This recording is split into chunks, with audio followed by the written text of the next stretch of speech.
12টা কথা মন দিয়ে শুনেন। কয়টা? 12টা। 1 নম্বর, ঈদ মানে কি? কি বললাম? ঈদ। 2 নম্বর, ইসলামে ঈদ বলতে কি বোঝায়? 3 নম্বর, মিলাদুন নবী মানে কি? 4 নম্বর, রাসূল সাল্লাল্লাহু আলাইহি সাল্লামের জন্ম বার কবে? 5 নম্বর, রাসূল সাল্লাল্লাহু আলাইহি সাল্লামের জন্ম তারিখ কবে? 6 নম্বর, পৃথিবীতে ঈদে মিলাদুন নবী কবে থেকে শুরু হইল? 7 নম্বর, মিলাদুন নবী তথা রাসূল সাল্লাল্লাহু আলাইহি সাল্লামের জন্মদিনে কোনো আমল আছে কিনা? 8 নম্বর, জন্মদিনকে কেন্দ্র করে খ্রিস্টানদের রীতিনীতি অনুসরণ করে জন্মদিন পালন করার কি হুকুম? 9 নম্বর, কেউ যদি বলে নবী তো এরকম রেলি বের করতে নিষেধ করেন নাই, এরকম নাচতে তো নবী নিষেধ করেন নাই, এ কথার কি জবাব? 10 নম্বর, কেউ যদি বলে বেদাত মানে যদি নতুন আবিষ্কার হয়, আপনাদের এই ফ্যান, লাইট, মাইক এগুলোও তো বেদাত, নতুন আবিষ্কার, এ কথার কি জবাব? 11 নম্বর, সর্বশেষ বুলি দিবে বুঝলাম সব বেদাত, তো আমার আব্বা যে কত 20 বছর করছে সেটাও কি বেদাত? এরকম প্রশ্ন আপনারে করবে। এবং এটাও বলতে পারে তোমার দাদাও তো এগুলা করছে, সেটাও কি বেদাত? মানে আপনারে হিট করবে, এটার কি জবাব? 12 নাম্বার, আমরা বেদাতের পরিবর্তে সুন্নাহ প্রচার করার ক্ষেত্রে এই জায়গায় আজকে যারা আছি সবাই একমত হয়ে যাব ইনশাআল্লাহ। এই 12টা শিরোনাম বললাম। এবার আলোচনাটা মন দিয়ে শোনেন, কান একদম অন্যদিকে নিবেন না, পুরাটা মন দিয়ে শোনেন। আজকের এই আলোচনাগুলা অলরেডি শিরোনাম শুনে অনেকের মনে তৈরি হয়ে গেছে, হুজুর মনে হয় আজকে আমগরি কইব, অনেকে ভাবতেছে।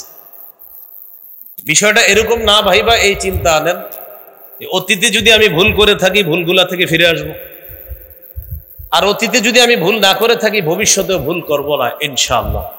এই মানসিকতা সবার আসে তো ইনশাআল্লাহ। আল্লাহ তাআলা দরবারে শুকরিয়া আদায় করছি, আল্লাহ আমাদেরকে রাজগাতি, দাসপাড়া ও বিলভাদেরা যুব সমাজের উদ্যোগে, নান্দাইল ময়মনসিংহ এর উদ্যোগে আয়োজিত সিরাতুন নবী সাল্লাল্লাহু আলাইহি সাল্লাম মাহফিলে উপস্থিত হওয়ার তৌফিক দান করেছেন বলি আলহামদুলিল্লাহ। আল্লাহ তাআলা দরবারে শুকরিয়া আদায় করছি, এমন বরকতি মোবারক এক মাহফিলে আল্লাহ আমাদেরকে উপস্থিত করেছেন, সকলে বলি আলহামদুলিল্লাহ। সূরাতুল হাশরের 7 নম্বর আয়াতে কারিমা তেলাওয়াত করলাম। রাসূলুল্লাহ সাল্লাল্লাহু আলাইহি সাল্লামের একটি হাদিস পেশ করলাম।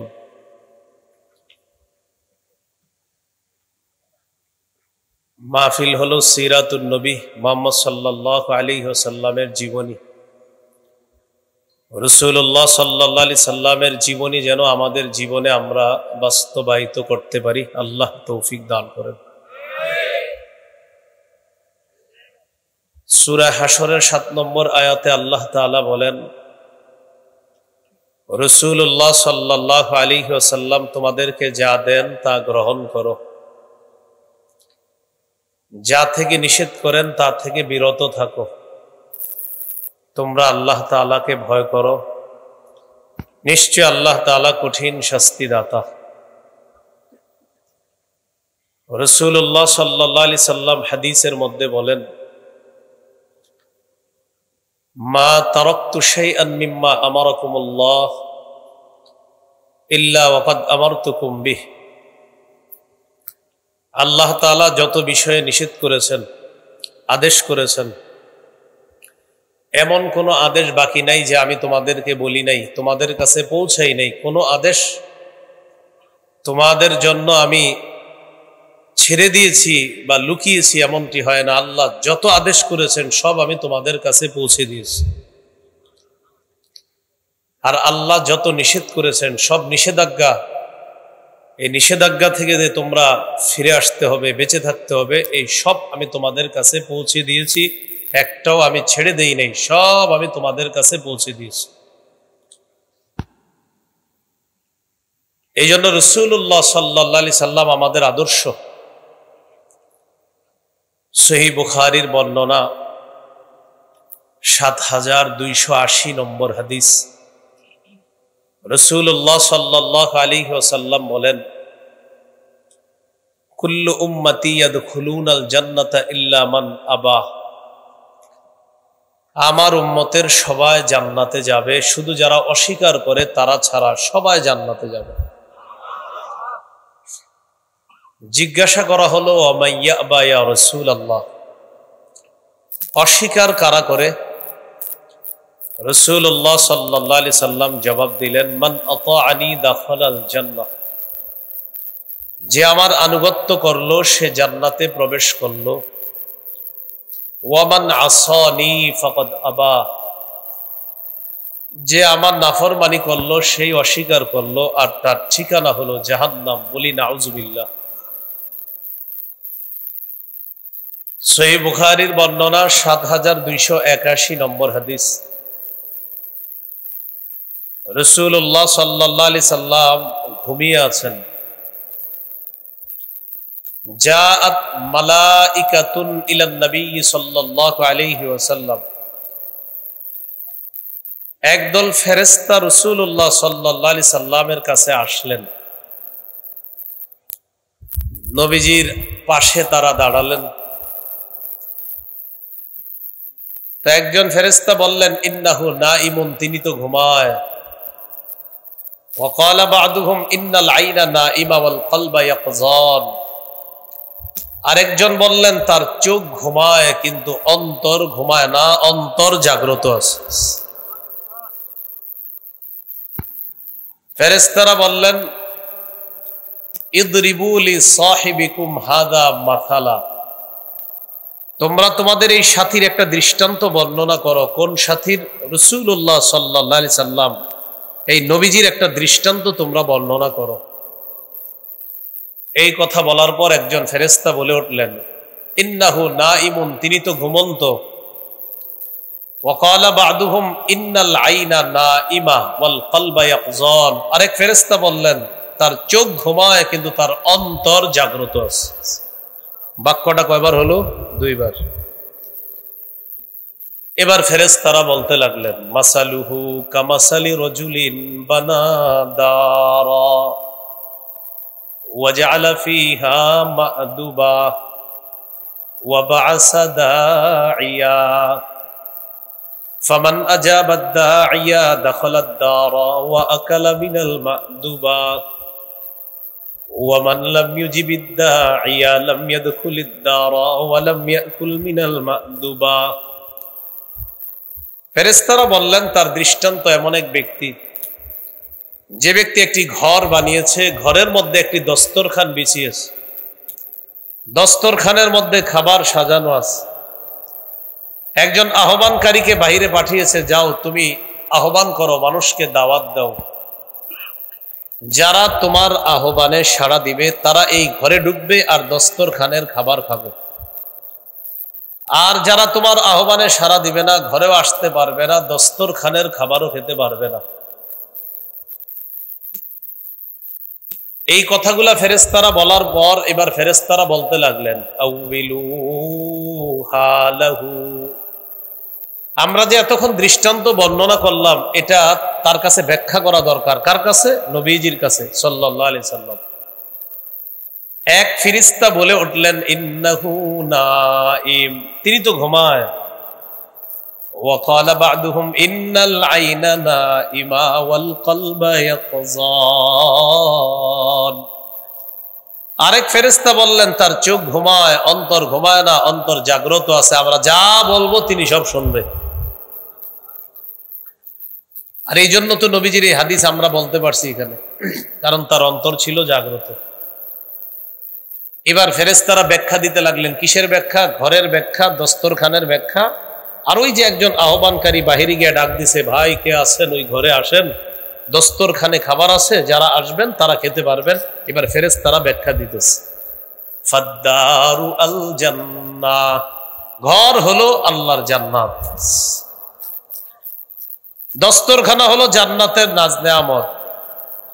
ওয়াদ্দাঈ মুহাম্মাদুন সাল্লাল্লাহু আলাইহি ওয়াসাল্লাম, আহ্বানকারী হলেন মুহাম্মদ সাল্লাল্লাহু আলাইহি ওয়াসাল্লাম। তার আহ্বানে আমি আপনি আমরা যারা সাড়া দিব তারা ওই জান্নাত নামক ঘরে প্রবেশ করতে পারবো আর দস্তরখানের নাজ নেয়ামতে আমরা শরীক হতে পারবো। আল্লাহ আমাকে, আপনাকে, আমাদের সকলকে রাসূলুল্লাহ সাল্লাল্লাহু আলাইহি সাল্লামের আদর্শে আমরা যেন আদর্শবান হয়ে ওই দস্তরখানে একসাথে আমরা সবাই মেহমান হতে পারি। আল্লাহ তৌফিক দান করেন।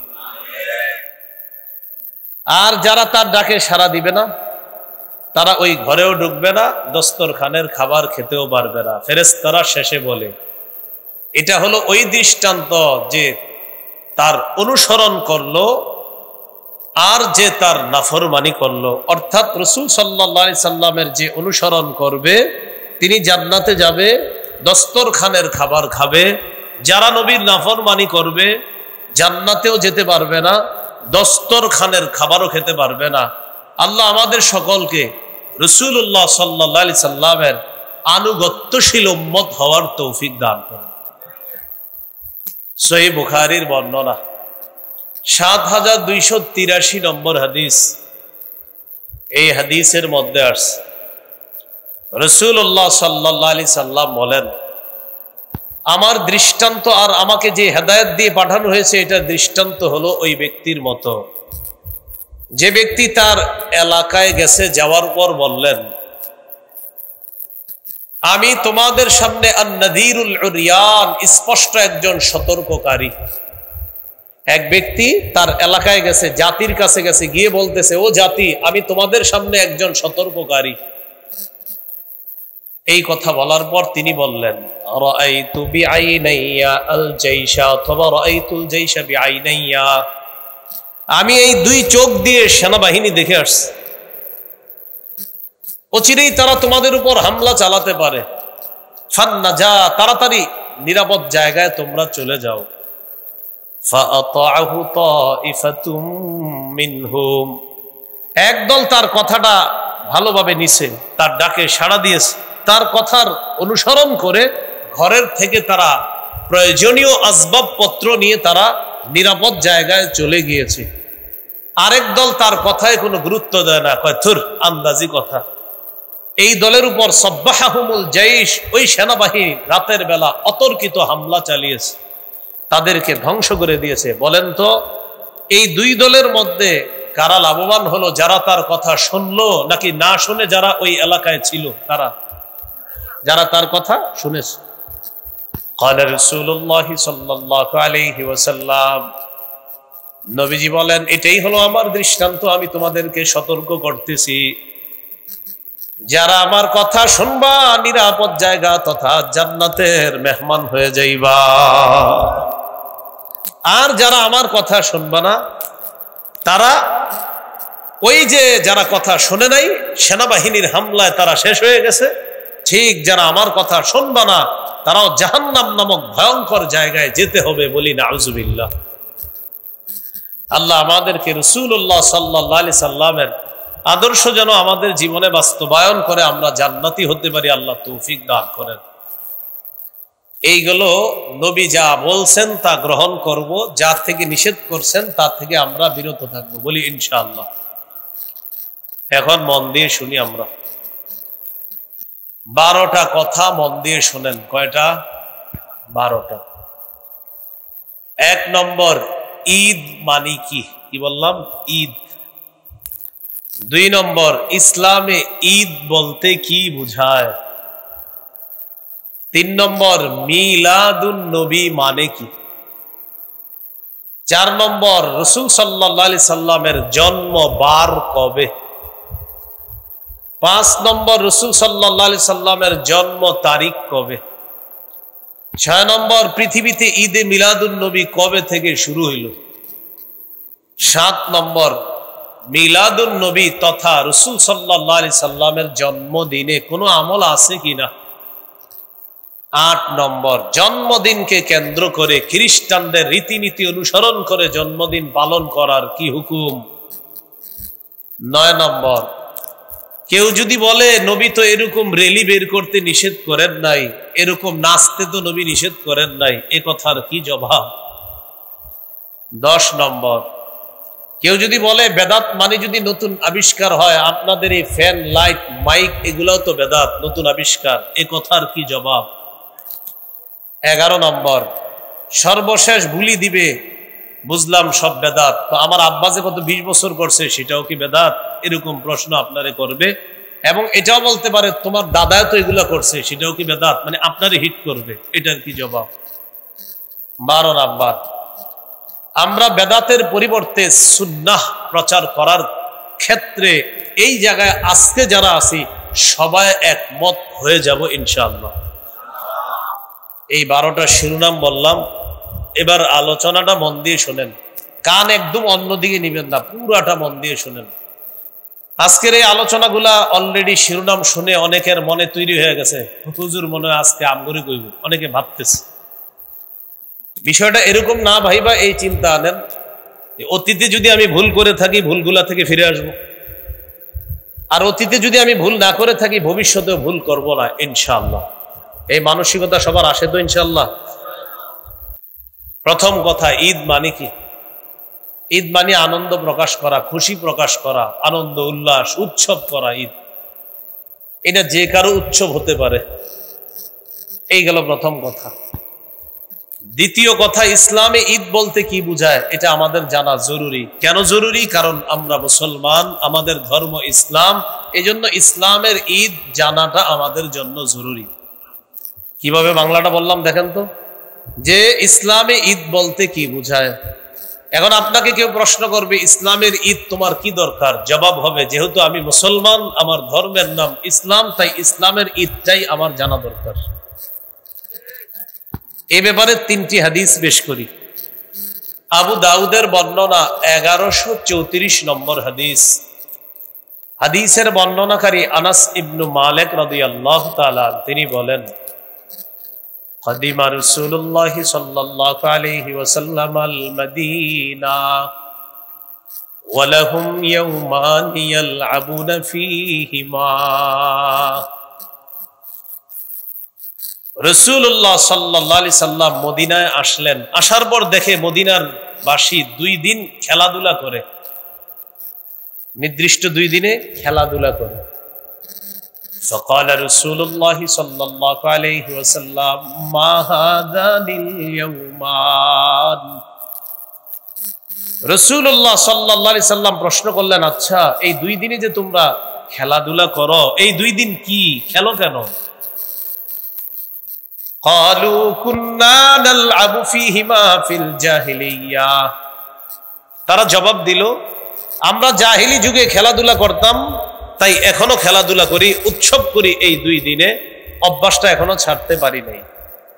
فقال رسول الله صلى الله عليه وسلم إن الله قد أبدلكم بهما خيرا منهما يوم الأضحى ويوم الفطر। রাসূলুল্লাহ সাল্লাল্লাহু আলাইহি সাল্লাম বললেন, আজকে থেকে অতীতের ওই 2 দিনে যে খেলতা এগুলা বাদ, এই জাতীয় খেলাধুলার দিনকে আর উৎসবের দিন মনে করবা না। ওই 2 দিনের পরিবর্তে ঈদুল আজহা এবং ঈদুল ফিতর নামে রমজানের পরে এবং জিলহজের 10 তারিখে অতি উত্তম 2টি ঈদ আল্লাহ তোমাদেরকে দান করছে। তাহলে ইসলামের ঈদ কয়টা? সবাই বলেন, ইসলামের ঈদ কয়টা? ইসলামের ঈদ কয়টা?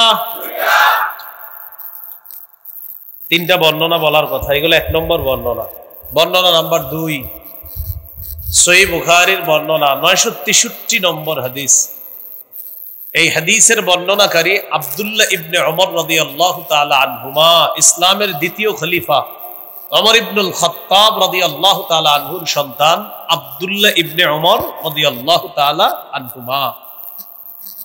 তিনি রাসূল সাল্লাল্লাহু আলাইহি সাল্লামের এমন একজন সাহাবী, একদম নবীজির সুন্নতকে পুঙ্খানুপুঙ্খানুভাবে যথাসাধ্য তিনি পালন করতে চেষ্টা করতেন। যে সাহাবী, তার নাম আব্দুল্লাহ ইবনে ওমর রাদিয়াল্লাহু তাআলা। তিনি বলেন, কানা রাসূলুল্লাহ সাল্লাল্লাহু আলাইহি ওয়াসাল্লাম ওয়া আবু বকর ওয়া উমর ইউসাল্লুনাল ঈদাইনি ক্বাবলা আল খুতবাহ। রাসূলুল্লাহ সাল্লাল্লাহু আলাইহি সাল্লাম, আবু বকর এবং ওমর, তারা খুতবার আগে 2 ঈদের নামাজ আদায় করতেন। আমরাও ঈদের নামাজ খুতবার আগেই পড়ি। নবীজি খুতবার আগে কয় ঈদের নামাজ পড়তেন? এভাবে সবাই বলেন, কয় ঈদের? আবু বকর কয় ঈদের নামাজ পড়তেন? ওমর ফারুক কয় ঈদের নামাজ পড়তেন? তাহলে মুসলমানদের ঈদ কয়টা? এবার আরেকটা বর্ণনা, 3 নম্বর বর্ণনা, আবু দাউদের 1148 নম্বর হাদিস। এই হাদিসের বর্ণনাকারী জাবের ইবনু সামুরা রাদিয়াল্লাহু তাআলা তিনি বলেন, সাল্লাইতু মা'আন নবী সাল্লাল্লাহু আলাইহি ওয়াসাল্লাম غير مرة ولا مرتين العيدين بغير أذان ولا إقامة।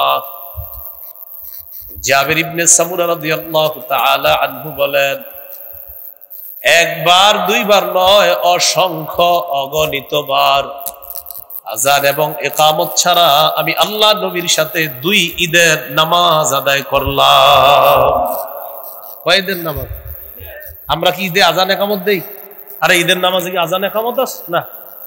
তো জাবের ইবনে সামুরা রাদিয়াল্লাহু তাআলা আনহু বলেন, একবার নয়, দুইবার নয়, অসংখ্য অগণিত বার আমি নবীজি সাল্লাল্লাহু আলাইহি সাল্লামের সাথে 2 ঈদের সালাত আদায় করেছি। আল্লাহ আমাদের সকলকে কথাগুলা বোঝার তৌফিক দান করেন। এবার আলোচনাটা সবাই বুঝে থাকলে বলেন, ইসলামের ঈদ কয়টা? 2টা। এগুলো আজকের দ্বিতীয় শিরোনাম। আলোচনার 3 নম্বর শিরোনাম, মিলাদুন নবী। কি বলেন তো? মিলাদুন নবী। মিলাদ অর্থ জন্ম, আর নবী মানে মুহাম্মদ সাল্লাল্লাহু আলাইহি সাল্লাম এখানে উদ্দেশ্য। তাহলে মিলাদুন নবী অর্থ হবে মুহাম্মদ সাল্লাল্লাহু আলাইহি সাল্লামের জন্ম। আমাদের সমাজে যদি বলা হয় কোনো মানুষকে, ভাই মিলাদ বুঝো, তখন তার মাথায় এসে যায় কি জানেন? ঘরে একজনকে নিয়ে যাবে, নিয়ে যাওয়ার পর তিনি কিছু করবে, এরপর একটা দোয়া করবে। এটারে অনেক মানুষ মিলাদ মনে করে। এখন থেকে কোন আলেমকে যদি কেউ বলে, হুজুর আমার ঘরে একটু চলেন, মিলাদ আছে, আপনি বলবেন কার জন্ম হবে ঘরে? কি বলবেন? আগে বলেন মিলাদ অর্থ কি? সবাই বলেন তো। আমার ঘরে মিলাদ আছে মানে কি? নাতি নাতনি কেউ হবে? আসেন, যদি আপনাকে কেউ বলে যে আমার ঘরে মিলাদ আছে মানে জন্ম আছে, হয়তো ওনার স্ত্রী সন্তান সম্ভব, বা ওনার কেউ নাতি নাতনি দুনিয়াতে আসবে। মিলাদ অর্থ কি সেটা বলেন। তাহলে আমার ঘরে মিলাদ আছে মানে ইনশাল্লাহ কিছুক্ষণ পরে দুনিয়াতে কেউ আসবে না। আপনি এটা তো সহজ বিষয়, এটা যে বলবে ওনাকে আপনি তিরস্কার না করে বলবেন। যদি বলে ঘরে মিলাদ আছে চলেন, বলবেন কার জন্ম হবে? তো উনি বলবে এটা কি বললেন আপনি? জন্ম হবে মানে? তো বলবেন মিলাদ অর্থ তো জন্ম। তাহলে আমাকে আপনারা সবাই একটু আমারে বলেন, বলেন মিলাদ মানে, আমারে জিজ্ঞাসা করেন মিলাদ মানে কি? আমারে জিজ্ঞাসা করেন জন্ম। তাহলে আপনাদেরকে জিজ্ঞাসা করি মিলাদ মানে কি? এবার আমারে জিজ্ঞাসা করেন মিলাদ মানেন? জিজ্ঞাসা করেন জন্ম অর্থে মিলাদ মানি।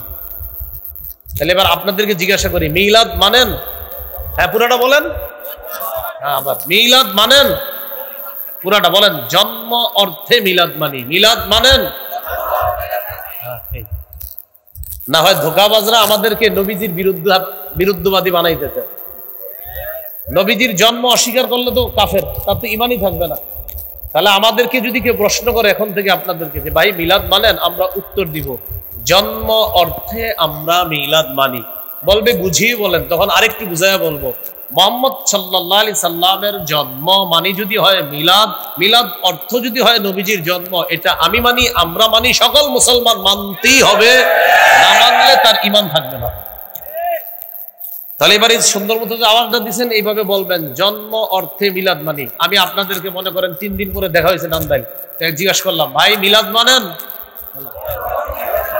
এই তো মাশাআল্লাহ। এখন থেকে এইভাবে বাংলা বাড়ায় বলবেন, তাহলে আর ধোঁকাবাজির কোনো সম্ভাবনা থাকবে না।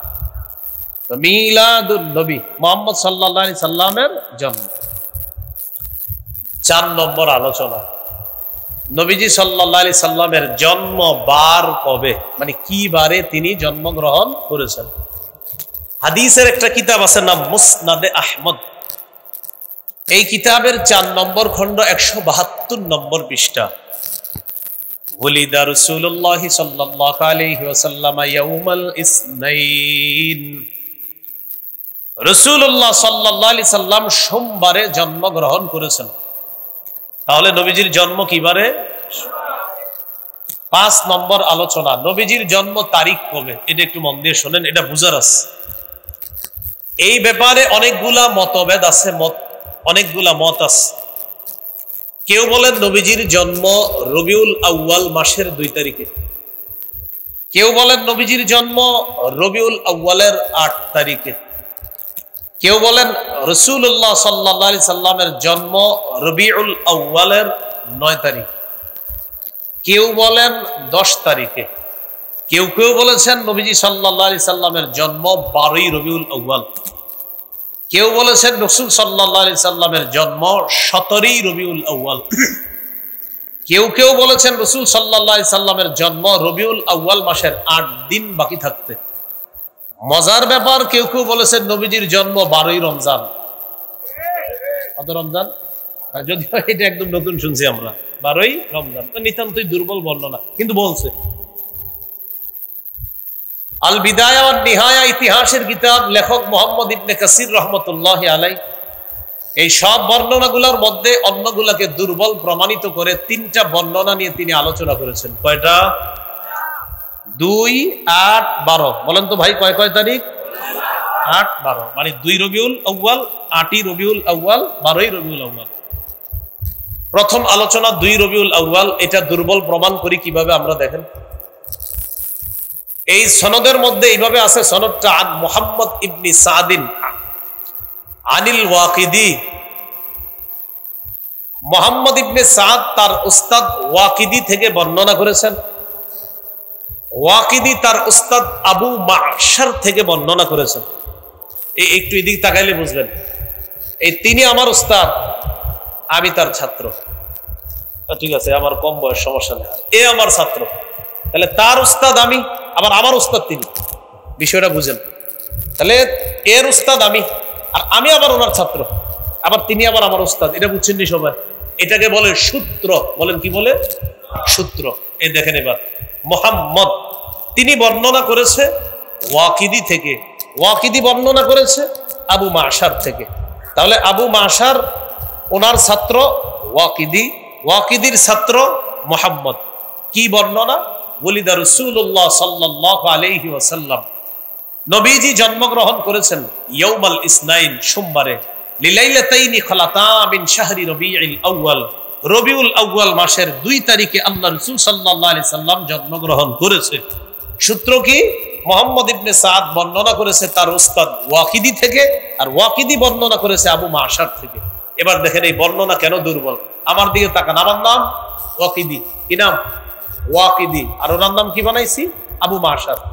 ইবনে হাজার আসকালানী রহমতুল্লাহ আলাইহি বুখারী শরীফের ব্যাখ্যা গ্রন্থ যিনি লিখেছেন ফাতহুল বারী, এই ইবনে হাজার আসকালানী রহমতুল্লাহ আলাইহির বক্তব্য তার কিতাব তাকরিবুত তাহযীবের মধ্যে এসেছে। ওই যে ওয়াকিদি, যার নাম মাতরুকুন মা'a সিআতি ইলমিহি, ওয়াকিদির অনেক বুদ্ধি, অনেক জ্ঞান থাকার পরেও বর্ণনার ক্ষেত্রে তার বর্ণনা পরিত্যাজ্য। ওয়াকিদির এলেম আছে, অনেক প্রচুর বিদ্যা আছে, কিন্তু হাদিসের বর্ণনা, ঐতিহাসিক বর্ণনায় তার বর্ণনা গ্রহণযোগ্য নয়, তিনি পরিত্যাজ্য। রয়ে গেল ওয়াকিদির উস্তাদ আবু মাশার, তার ব্যাপারে মুহাদ্দিসিনে কেরামের অভিমত দাঈফুন ফির রিওয়ায়া, আবু মাশার বর্ণনায় দুর্বল।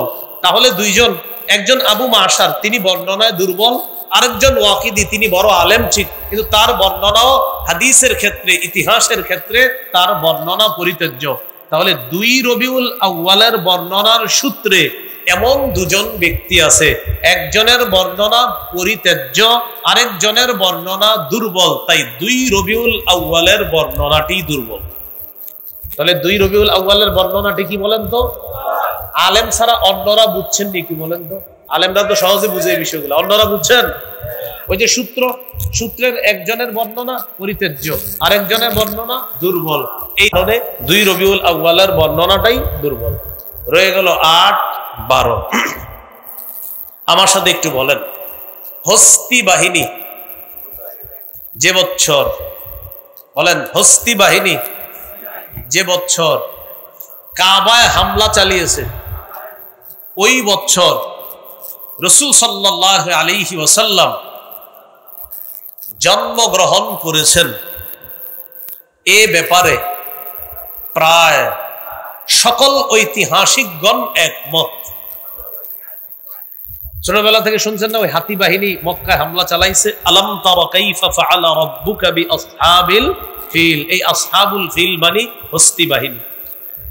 তাহলে নবীজির জন্ম কোন বছর? হস্তি বাহিনী যে বছর কাবায় হামলা চালিয়েছে। এখন আমার সাথে আরেকটা বিষয় বলেন, তাহলে সহজে মনে থাকবে। বলেন, কাবায় হামলা চালানোর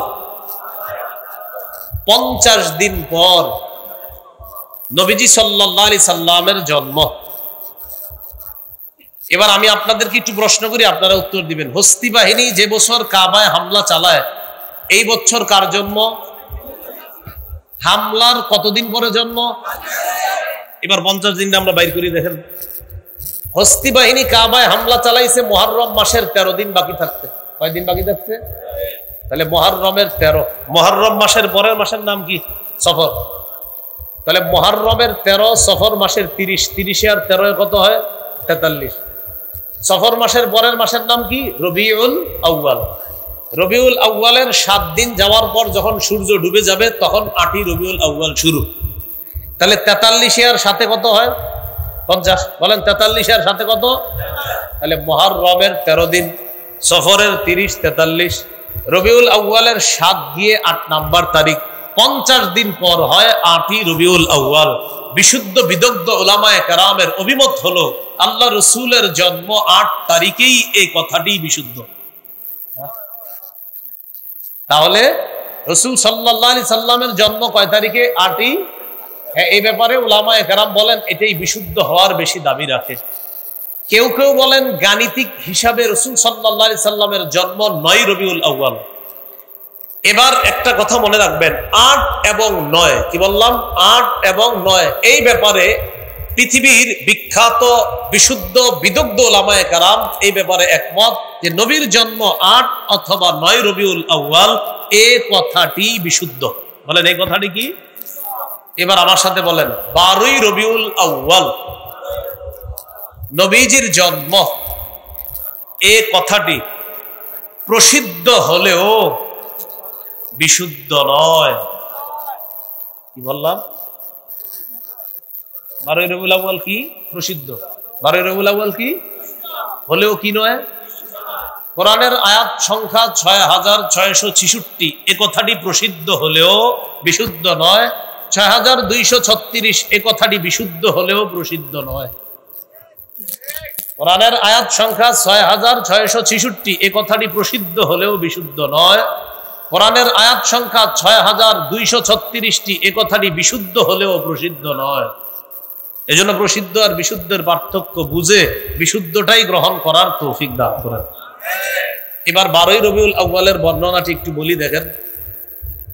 আন সাঈদ ইবনে মিনা আন আফফান ইবনে মুসলিম আন জাবির ইবনে আব্দুল্লাহ ওয়া আব্দুল্লাহ ইবনে আব্বাস রাদিয়াল্লাহু তাআলা আনহুমা ولد رسول الله صلى الله عليه وسلم يوم الاثنين الثاني عشر من شهر ربيع الأول। সাঈদ ইবনে মিনা তার উস্তাদ আফফান থেকে বর্ণনা করেন, তিনি বর্ণনা করেন জাবের এবং আব্দুল্লাহ ইবনে আব্বাস রাদিয়াল্লাহু তাআলা আনহুমা থেকে। তারা বলেন আল্লাহ নবীর জন্ম 12ই রবিউল আউয়াল, সোমবার। কত রবিউল আউয়াল?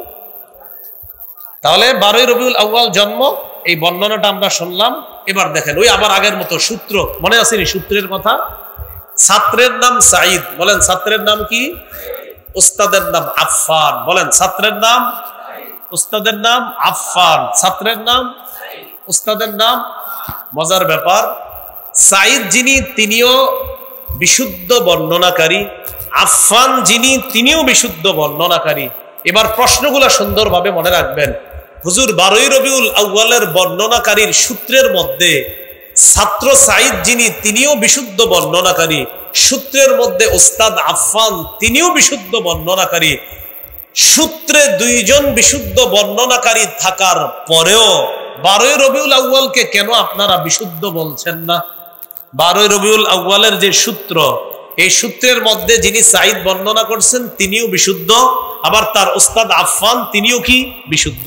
তাহলে প্রশ্ন এসে যায়, 12ই রবিউল আউয়ালের সূত্রের মধ্যে যিনি বর্ণনা করেছেন সাঈদ, তিনি যদি বিশুদ্ধ হন, তার উস্তাদ আফফান তিনিও যদি বিশুদ্ধ হয়, তো 12ই রবিউল আউয়াল বিশুদ্ধ নয় কেন? এতটুকু বুঝছেন নি সবাই? মানে আমরা এই তিনজন বর্ণনা করতেছি, সবাই ভালো মানুষ, তো ভালো মানুষ হলে বর্ণনা ভালো হবে না, এটা হলো কথা। এবার আপনাদেরকে আমি বললেই বুঝতে পারবেন। দেখেন, ছাত্রের নাম সাঈদ, উস্তাদের নাম আফফান। বলেন, ছাত্রের নাম, উস্তাদের নাম। ছাত্র বিশুদ্ধ কিনা? জি। উস্তাদও বিশুদ্ধ কিনা? এবার দেখেন, উস্তাদের মৃত্যু 110 হিজরিতে, আফফান উস্তাদের মৃত্যু কত হিজরিতে? সাঈদের জন্ম 130 হিজরির পরে। আবার বলছি, উস্তাদের মৃত্যু 110 হিজরিতে, উস্তাদের ছাত্র সাঈদের জন্ম 130 হিজরির পরে। কি বুঝছেন? মন দিয়ে আবার শুনেন, উস্তাদ উনিও বিশুদ্ধ, ওনার জন্ম, ওনার মৃত্যু 110 হিজরিতে। ছাত্র যাকে বলা হচ্ছে সাঈদ, তিনিও বিশুদ্ধ, তার জন্ম 130 হিজরির পরে। মানে তারা ছাত্র, উস্তাদ না। এই তো মাশাআল্লাহ, তারা কি না?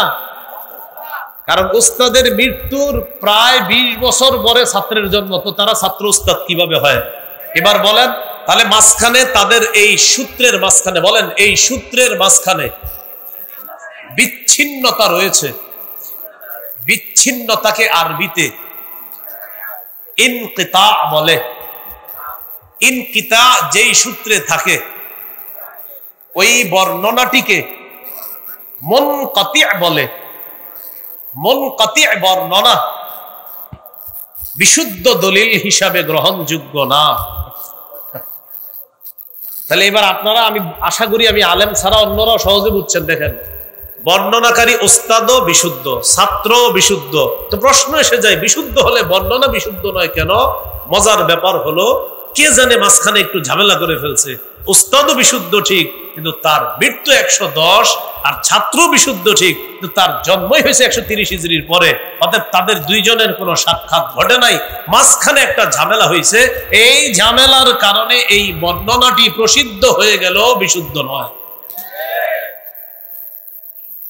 বুঝে শুনে ঠিক বলছেন তো? আল্লাহ আমাদেরকে এই বুঝের উপরে অটল থাকার তৌফিক দান করে। এখন তো আমি বললাম 8-9 বিশুদ্ধ, 12 তারিখটা হলো প্রসিদ্ধ কিন্তু বিশুদ্ধ নয়। ঝগড়া থেকে বাঁচার জন্য কি করবেন?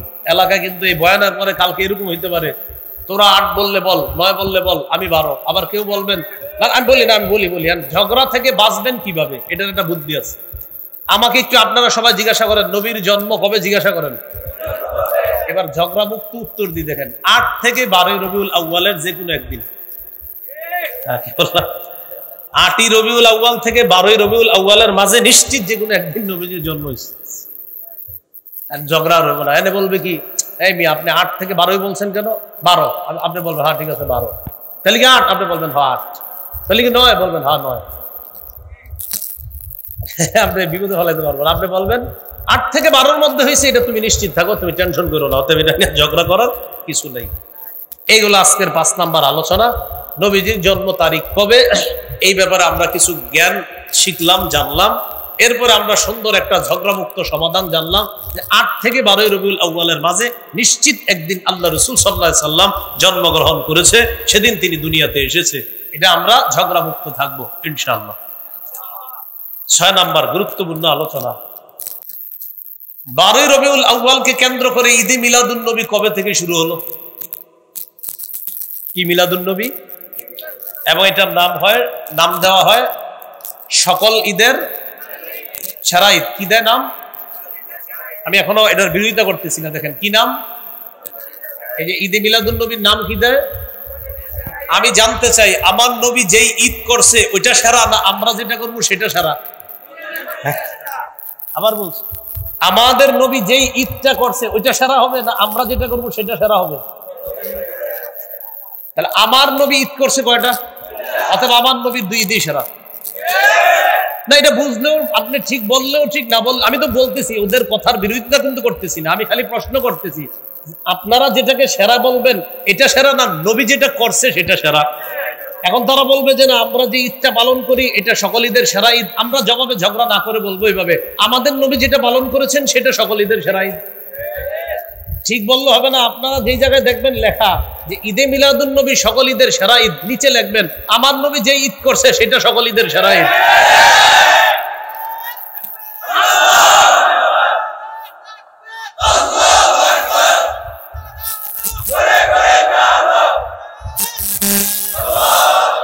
সুস্থ মস্তিষ্কে একটু বুঝেন, আমি কিন্তু হিট করছি না। যারা লেখেন, যারা বলেন যে সকল ঈদের সেরা ঈদ ঈদে মিলাদুন নবী, আমি কিন্তু আপনার কথা শ্রদ্ধার সাথে নিয়ে বলতেছি।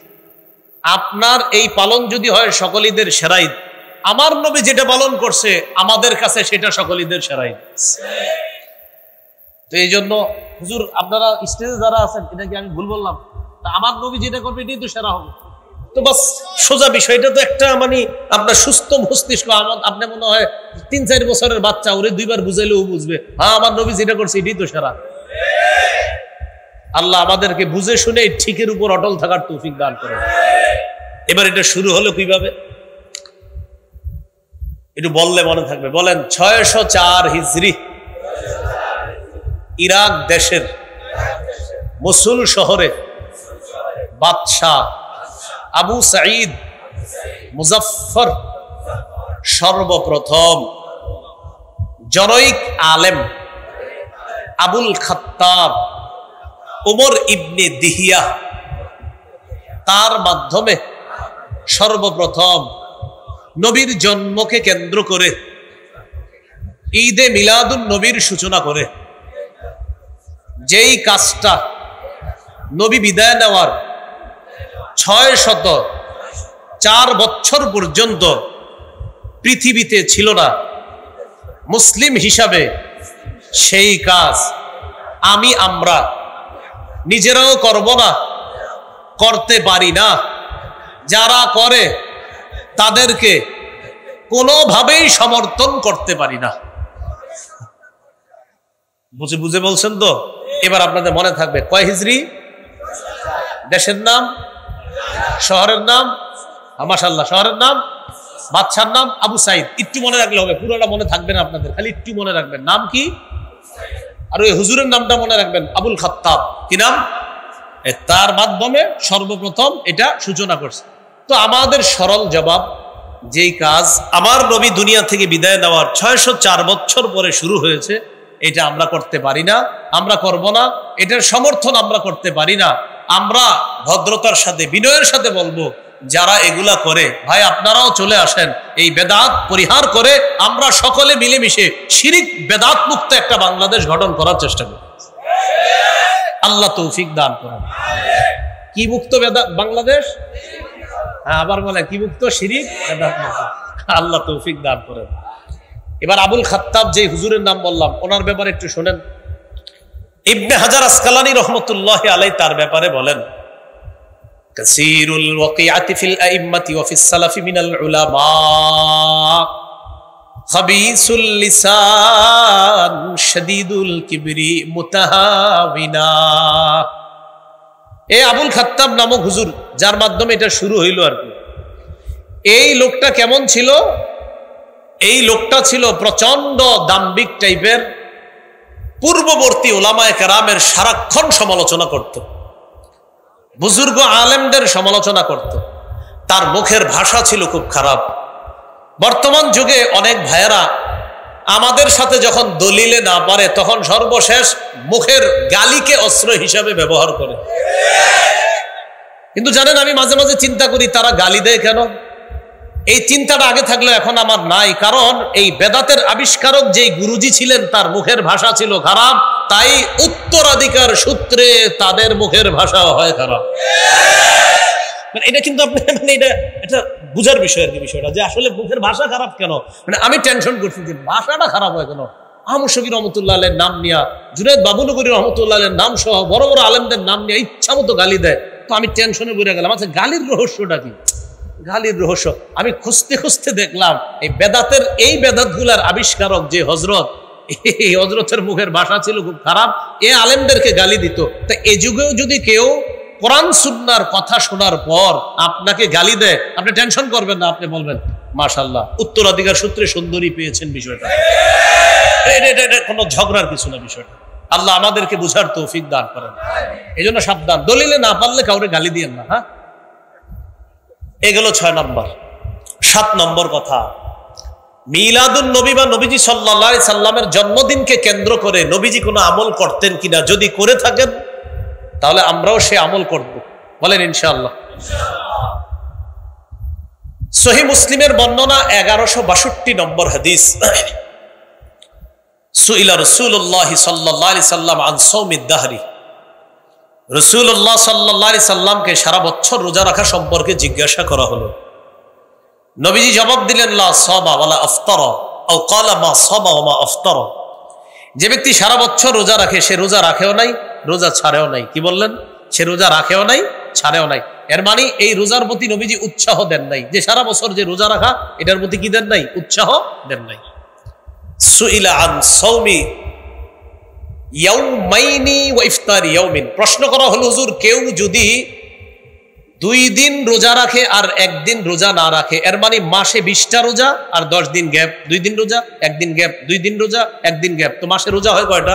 20টা। নবীজি জবাব দিলেন, আইয়ুনা ইউতিকু যালিকা, আমাদের মাঝে এরকম কার সামর্থ্য আছে, শক্তি আছে যে সে এইভাবে 2টা রোজা রাখবে আর 1টা রাখবে না, এরকম শক্তি কার আছে? রাখলে আদায় হয়ে যাবে। কিন্তু নবী হাদিস দ্বারা বোঝা যায় এটাও নবী উৎসাহ দিচ্ছেন না যে 2টা রাখবে আর 1টা রাখবে না, অর্থাৎ মাসে 20টা আর 10টা না রাখা, এটাও নবীজি উৎসাহ দেন নাই। সুইলা আন সাওমি ইয়াউমিন ওয়া ইফতারি ইয়াউমাইন, প্রশ্ন করা হলো, হুজুর কেউ যদি 1 দিন রোজা রাখে আর 2 দিন রোজা না রাখে তার ব্যাপারে জানতে চাই। নবীজি বললেন, লাইতা আন্নাল্লাহা কাওয়ানা লিযালিকা, আমি আশাবাদী আল্লাহ যদি আমাদের সকলকে এই জাতীয় রোজা রাখার শক্তি দান করতেন। নবীজি বলেন, হ্যাঁ, আমাদেরকে যদি আল্লাহ এই জাতীয় রোজা রাখার শক্তি দান করতেন, এর মানে 1 দিন রোজা আর 2 দিন গ্যাপ দেওয়া, এটা নবী খুব পছন্দ করেন। মাসে 10টা রোজা আর 20 দিন গ্যাপ, এটা আল্লাহ রাসূল পছন্দ করছেন, এটার প্রতি নবীজির উৎসাহ আছে। সুইলা আন সাওমি ইয়াউমিন ওয়া ইফতারি ইয়াউমিন, জিজ্ঞাসা করা হলো, হুজুর কেউ যদি 1 দিন রোজা রাখে 1 দিন রোজা ভাঙে, অর্থাৎ 1 দিন রোজা না রাখে, এটা কি হবে? নবীজি বললেন, যাকা সাওমু আখি দাউদ আলাইহিস সালাতু ওয়াস সালাম, এটা তো আমার ভাই দাউদ নবীর রোজা, এটাও উত্তম রোজা। 1 দিন রাখা 1 দিন না রাখা, এটাও নবীজি সাল্লাল্লাহু আলাইহি সাল্লামের উৎসাহ আছে। বাকি বেশি উৎসাহ কোনটা? 10 দিন রোজা রাখা আর 20 দিন মাসে রোজা না রাখা, এটার প্রতি বেশি উৎসাহ।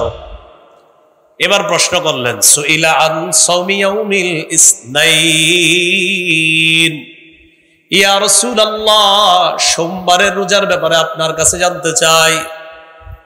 নবীজি বললেন, ইয়াউমুন ওয়ালিদতু ফি, সোমবার এমন একটা বার, এই দিনে আমি দুনিয়াতে এসেছি, আমি জন্মগ্রহণ করেছি, তাই আমি নবী সোমবার রোজা আদায় করি। নবীজির জন্মদিনে নবীজি কি রাখতেন? বলেন, নবীজির জন্মদিনে নবী কি রাখতেন? এবার আপনাদের কাছে আমার জিজ্ঞাসা, সোমবার বছরে একবার 12ই রবিউল আউয়াল, তাহলে সোমবার বছরে একবার, তাহলে নবীজির জন্মদিনের আমল কি বাৎসরিক না সাপ্তাহিক? হ্যাঁ, এই ব্যাপারে আগে একমত হন। নবীজির জন্মদিনের আমল সাপ্তাহিক না বাৎসরিক? সপ্তাহের কি বারে? এজন্য ওই ব্যক্তি হবে সবচাইতে প্রকৃত শ্রেষ্ঠ আশিক রাসূল, যে রাসূল সাল্লাল্লাহু আলাইহি সাল্লামের জন্মদিনে নবীর সুন্নাহকে অনুসরণ করে প্রতি সোমবার যে রোজা রাখবে সে হবে খাঁটি আশিক রাসূল। তাহলে নবীজি সাল্লাল্লাহু আলাইহি সাল্লামের জন্মদিনের আমল বাৎসরিক না সাপ্তাহিক? আল্লাহ আমাদেরকে প্রকৃত আশিক রাসূল হওয়ার জন্য আমরা যেন সপ্তাহে অন্তত সোমবার দিন রোজা আদায় করতে পারি, আল্লাহ তৌফিক দান করেন। পাশাপাশি চেষ্টা করবেন বৃহস্পতিবারে রোজা রাখতে। নবীজি সোম এবং বৃহস্পতি এই 2 দিন রোজা রাখতেন। প্রশ্ন করলেন, হুজুর কেন রাখেন? নবীজি বললেন, এই 2 দিন আমল নামা আল্লাহর কাছে পেশ করা হয়, আমি রোজা অবস্থায় আমার আমল নামাটা যেন আল্লাহর কাছে পেশ করা হয়, তাই আমি এই 2 দিন নফল রোজা রাখি, সোমবার আর বৃহস্পতিবার। প্রিয় ভাইয়ারা, আপনাদের কাছে আমি জানতে চাই, মিলাদুন নবী তথা নবীজি সাল্লাল্লাহু আলাইহি সাল্লাম জন্মদিনে কি আমল করতেন? কিবারে? সোমবার বছরে না সপ্তাহে? তাহলে নবীজির জন্মদিনের আমলটা কি বাৎসরিক না সাপ্তাহিক? আল্লাহ আমাদের সকলকে এই কথাগুলা বুঝে, পার্থক্য বুঝে প্রকৃতপক্ষে আল্লাহ রাসূলের সুন্নাহ অনুসরণ করার তৌফিক দান করেন। 8 নাম্বার আলোচনা, জন্মদিন কেন্দ্র করে বেদাত গ্রহণযোগ্য না। বেদাত এটা খ্রিস্টানদের রীতিনীতি, এগুলা জন্মদিন পালন করা এগুলা খ্রিস্টানদের কালচার। বলেন জন্মদিন পালন করা কার কালচার? আপনি অবাক হবেন, আশ্চর্য হবেন, কেকের উপরে হ্যাপি বার্থডে লেখা লেখে, হ্যাপি বার্থডে ইয়া রাসূলুল্লাহ। হ্যাঁ, কত ভয়ঙ্কর কথা, হ্যাপি বার্থডে ইয়া রাসূলুল্লাহ। কেক কাটতেছে আমাদের বাংলাদেশে, যেখানে 90% নাকি মুসলমানের দেশ, এখানে আমাদের নাকের ডগায় লিখতেছে হ্যাপি বার্থডে ইয়া রাসূলুল্লাহ। তো এটা কোন ধরনের আপনি পরিচয় দিলেন ভাই? এটা রাসূলের সুন্নাহের পরিচয় দিলেন না। তাহলে জন্মদিন কেন্দ্র করে বেদাত নিষিদ্ধ। বেদাত নিষিদ্ধ। বেদাত যে ব্যক্তি করবে, বেদাতি কাজ না ছাড়া পর্যন্ত তার তওবা আল্লাহ তাআলা কবুল করবেন না। সুনানে দারিমির 54-94 নম্বর হাদিসের বর্ণনা, নবী বলেন, ইন্নাল্লাহা হাজাবাত তাওবাতা আন কুল্লি সাহিবি বিদআতিন হাত্তা ইয়াদা বিদআতাহ। বেদাতি ব্যক্তি তার বেদাত নামক কর্মকাণ্ড না ছাড়া পর্যন্ত তার তওবা আল্লাহ তাআলা কবুল করেন না। আমরা বেদাত করব না, যাতে করে এমন না হয় যে আমাদের তওবার মুখ বন্ধ হয়ে যায়, এমনটা যেন না হয়। কারণ বেদাতি ব্যক্তির বেদাত না ছাড়া পর্যন্ত তার তওবা আল্লাহ তাআলা কবুল করেন না। সহিহ বুখারীর 3172 নম্বর হাদিস, রাসূলুল্লাহ সাল্লাল্লাহু আলাইহি সাল্লাম বলেন, মান আহদাসা হাদাসান আও আওয়া মুহদিসা। যে ব্যক্তি নিজে বেদাত করে অথবা কোনো বেদাতিকে আশ্রয় দেয়। একজন বেদাতিকে মন চাই না বসায় দিয়ে বলে, হযরত আপনি যত বেদাত আছে সাপ্লাই দেন, সমস্যা নাই, আমরা আছি চারদিকে। এখন এই বেদাতি সাহেব যখন বেদাত সাপ্লাই দিবে, আমি কিন্তু বলি নাই, কে বলছি? এখন অনেকে বলবে কি এটা আমারে বলছে, তো আপনি বেদাতগিরি করলে আপনারই তো বলছি। আরে এই যে আমি বললাম বেদাতিকে বসায়, আমি কি বলছি কারে? তো বলতে পারে হে হে মনে আমারে বলছে, তো আপনি বেদাতগিরি করলে তো আপনারই। কথা হলো যে বেদাত করবে, অনেক মানুষ আছে নিজে নিজে নিজের উপরে নিয়ে নেয়, চা স্টলিকে খোঁজেন, বলবে এইটা আমাদেরকে বলছে। জি ভাইয়া, আপনি বেদাত করলে আপনারই বলছে। মানুষ আছে না, মানে হেসে অপরাধ করে, এটা পরে নিজে নিজে বল। কালকে সকালে অনেকে বলবে আপনাদেরকে, হ্যাঁ এটা আমারে বলছে, আপনি বলবেন তুমি বেদাত করো। এখন যদি বলে হ্যাঁ, ছেড়ে দাও ছেড়ে দাও। যদি বলে না, তো তোমার ওয়াজ লাগলো কেন এত, এইভাবে বলবেন। আপনি জিজ্ঞাসা করবেন, কালকে আইসা অনেকে বলবে আপনাকে, হুজুর এই কথাটা বলছে, আপনি বলবেন হুজুর বেদাত নিয়ে আলোচনা করছে, আর তুমি বেদাতগিরি করো কিনা হ্যাঁ বা না বলো। যদি বলো হ্যাঁ, ওয়াজ তোমার পুরাটা জরুরি দরকার, রেকর্ডিং আছে, এটা শুনে নিও তুমি। আর যদি বলো না, তুমি টেনশন করো না, অনেক বেদাতি আছে, এদের জন্য ওয়াজটা করছে।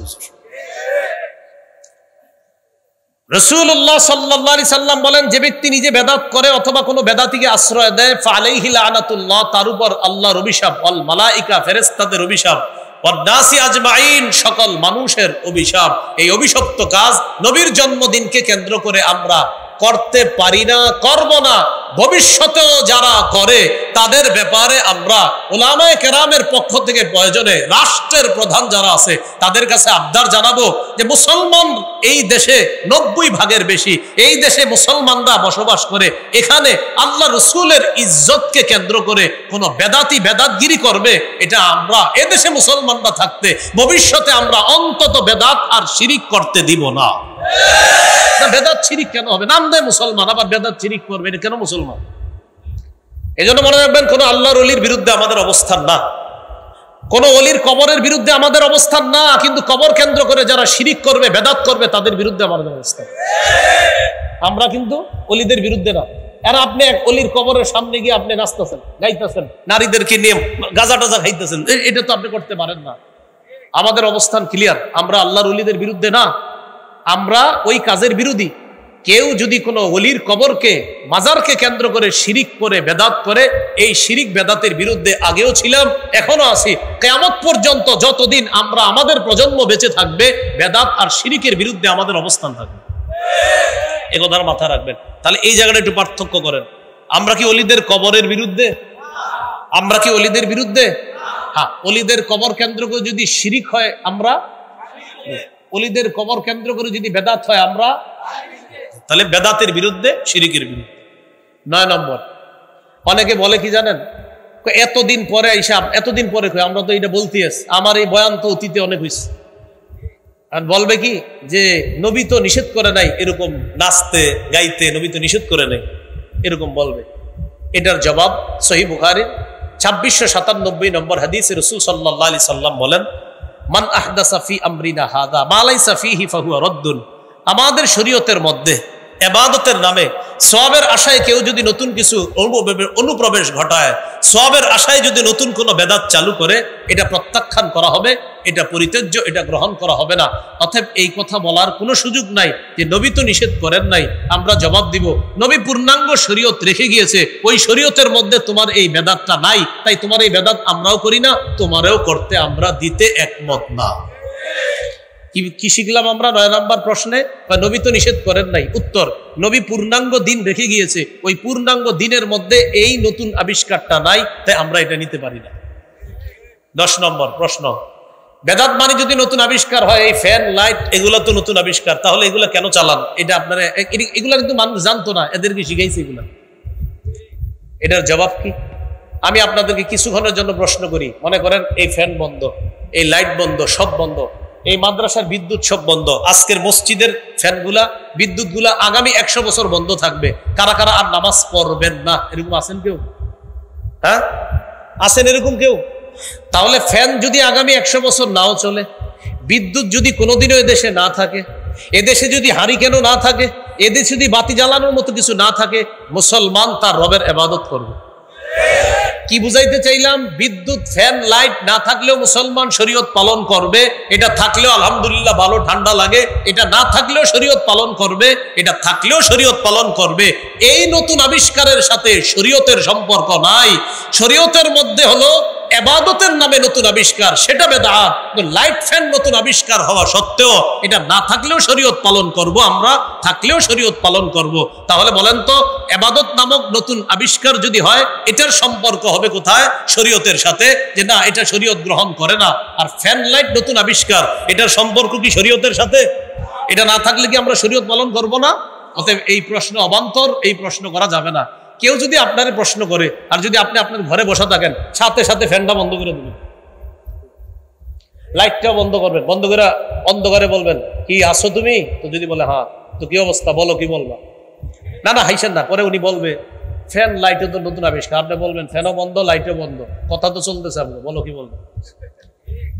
এরপরে বলবে তো এইগুলা, এরপরে একটু পরে নামাজের সময় হবে, আপনি বলবেন অজু করো, অজু করে দুজন একদম ওই জায়গায় নামাজ পড়বেন, বলবেন মনে করেন আজকে কারেন্ট নাই, নামাজ পড়বেন, প্রয়োজনে বাহিরে গিয়ে নামাজ পড়বেন। নামাজ পড়ার পরে বলবেন কি ফ্যান লাইট ছাড়া তো নামাজ পড়লাম। এর মানে ফ্যান লাইট না থাকলেও তোমারও কোনো ক্ষতি হয় নাই, আমারও ক্ষতি হয় নাই, আল্লাহর ইবাদত ঠিকই পালন করছি। কিন্তু ভাইয়া, ইবাদতের নামে নতুন কোনো কিছু যদি করো, এটা বেদাত। আর এই বেদাতগিরি করলে আবু দাউদের বর্ণনা 4607 4608 নম্বর হাদিস অনুযায়ী রাসূল সাল্লাল্লাহু আলাইহি সাল্লাম বলেছেন তার ঠিকানা হবে জাহান্নাম। চলো আমিও জাহান্নাম থেকে বাঁচার চেষ্টা করি, তুমিও জাহান্নাম থেকে বাঁচার চেষ্টা করো, আল্লাহ তৌফিক দান করে। তাহলে আপনাদেরকে আমি বলি, ফ্যান লাইট যদি থাকে বা না থাকে, আমরা শরীয়ত পালন করা বা না করার কোনো প্রশ্ন আসবে না। আল্লাহ কথাগুলা বুঝার তৌফিক দান করেন। 11 নম্বর শেষ অস্ত্র, এবার বলবে সব বুঝলাম, তোর আব্বাও তো গত 20 বছর করছে, আপনার বলবে। এরপর বলবে আমার দাদা করছে 54 বছর। এই ক্ষেত্রে সোজাসুজি জবাব, আমি যে জবাব কঠিন ভাবে দেই, আমার আব্বা না, আমার 14 গোষ্ঠী না, 14 দুগুণে 28 গোষ্ঠী যদি ভুল করে থাকে, ভুল ভুল কিয়ামত পর্যন্ত ভুল, ভুল তো ভুলি।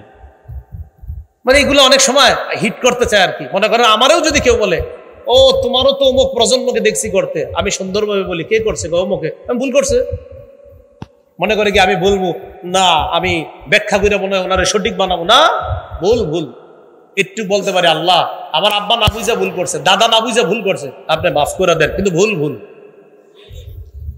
সর্বশেষ কথা বলেন, বেদাতের পরিবর্তে এত বেশি সুন্নাহের প্রচার করব যেন ব্যাপকভাবে সুন্নাহের প্রচারের কারণে বেদাতের কবর হয়ে যায়।